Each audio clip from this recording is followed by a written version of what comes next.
About 50 times a year, someone calls here and asks me to help them get a B visa for a foreign friend or family member to enter the United States and come as a tourist and visit with them. This commonly is after they've already tried once and perhaps been denied, and the question becomes what's required. I know at one time it was a common practice for the American citizen to act almost as a sponsor and write letters of invitation and reassurance to the government that they would make sure this person left on time, that they would make sure this person had health coverage while they were here, that they would make sure of a bunch of different things. This is not the process anymore. You don't need to invite anyone. The American tourism industry is spending probably hundreds of billions of dollars on an annual basis inviting everyone on planet Earth to come here and be a tourist. And that could be to visit Niagara Falls, gamble in Las Vegas, ski in Aspen, surf in Malibu, anything. They're just the whole world's invited as long as they'll pay and qualify for a B visa. Every foreigner who's lawfully admitted into our country is admitted in one of two broad categories. And those two categories are immigrant and non-immigrant. We don't think of people who come to spend a week in Las Vegas as quote-unquote immigrants. We think of them as tourists. And that is because tourism is a non-immigrant purpose. They're not moving in. Immigrants are people that are moving here forever. So the B visa or tourist visa is a non-immigrant visa. Now, our government presumes that anybody who's let in the United States is going to want to stay here forever. Because of that, anyone who applies for any category of non-immigrant visa has to prove that they're not going to do that. They have to overcome the presumption that they have an intention to immigrate. Normally that's done by proving a couple of things. One, that the person applying for a non-immigrant visa has significant ties to the home country, something pulling them home. Two, that the non-immigrant is not in the process of developing significant ties here. And three, that the time in the United States won't destroy the thing pulling them back home. For example, if there's a good job that they would lose if they were in the United States for 6 months. And that the time in the United States won't, of course, result in them forming more bonds with the United States. To get a B visa, there's no invitation required at all. The foreigner goes online, fills out a DS-160 application for non-immigrant visa, uploads a photo as part of that process, and then there'll be an appointment at the embassy or consulate. They'll have to print out the cover page when they do the online application and take that with them. It's got a barcode on it. When they get to the embassy or consulate, they're going to be questioned about non-immigrant versus immigrant intent. Do you have a family here? Do you own real estate here, meaning here in the home country? What's your purpose in the United States? Where do you intend on going? In many cases, people seeking a B visa are fraudulently trying to get in the United States on the easy, and then they plan on doing all sorts of things to permanently move in and stay. USCIS is pretty good at weeding that out. If you appear at the embassy looking for a B visa and you have no plans, you're going to go live on your friend's couch, this is not going to bode well for approval of your application. If you show up at the interview with an itinerary of hotels you're going to stay in and activities you're going to engage in, perhaps Broadway shows you're going to see or attractions you're going to visit, that would be more like you actually are a tourist. If you have no family in the home country and all the members of your family are in the United States, that will bode not so well for the grant of a B visa. Even though you may otherwise show that you're just a tourist, the fact that you're moving into the United States and you're leaving nothing behind and everything that's important to you, your children and grandchildren are here in the United States, they're going to presume immigrant intent there and they're going to deny a B visa. That doesn't mean you can't get in the United States. That just means you can't get in as a non-immigrant on a B visa. So I had some other tips here. Overcoming the presumption of immigrant intent is very difficult where the home country is a mess, where it's at war, where it's in civil war, where there's insurrections and horrible crime. Again, that's not necessarily something pulling you back there or pulling you here, but it's certainly something pushing you out of that place, and certainly something you wouldn't want to go back to if you didn't have to. Here's some other examples of things that help people overcome the presumption of immigrant intent. I've got a little bit of a list here.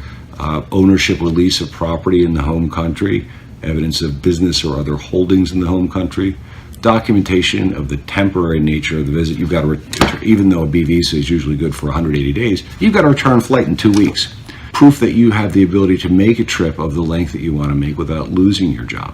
This is particularly important where you're showing that you have a great job, say as an executive, that you wouldn't want to lose by moving to the United States, but you're going to the United States for 3 months.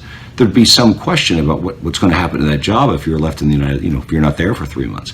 A letter from your employer saying, we understand that this person is traveling to the United States and we're authorizing it, and the job will be here when they get back.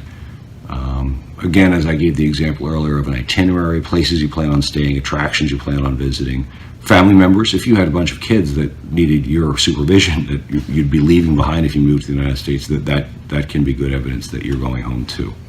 Obviously, a round-trip ticket is something that we'd be looking for.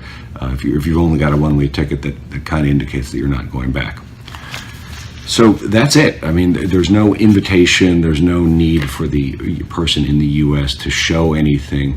There's very little control over the process. This is not reviewable. The decision by the consular officer to grant or deny a B visa is done in summary fashion based on that consular or embassy officer's assessment of whether this person has overcome the presumption of immigrant intent.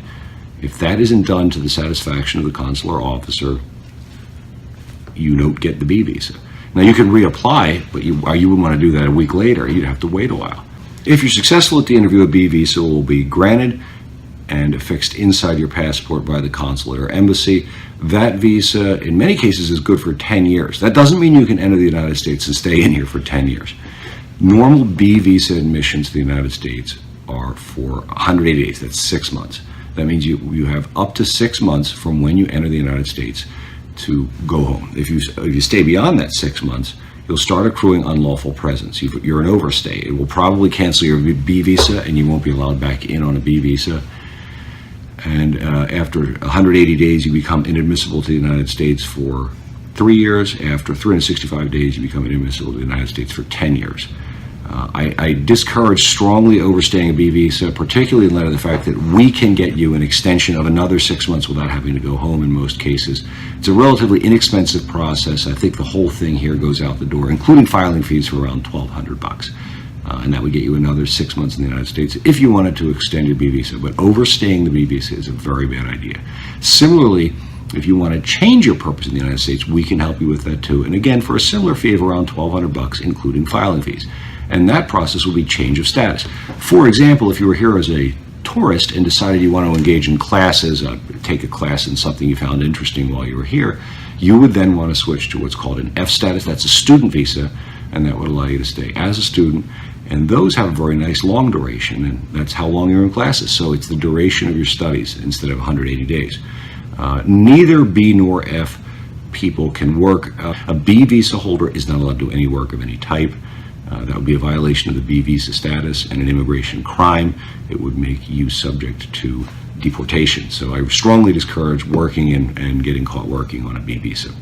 So that's it. There's nothing for you, the citizen or resident of the United States, to do to get a B visa for your foreign friend or family member. There's a little bit that I could do to help you help them, but it's not something we'd apply for with USCIS. There's no letter that you have to send them or invitation or assurances you have to give the government. It really is based on your foreign friend or a family member, whoever it is that wants to come visit, overcoming the presumption of immigrant intent, and that's done by showing the temporary nature of the visit, the ties to the home country, the lack of ties here, the lack of activities that are going to result in the formation of ties here.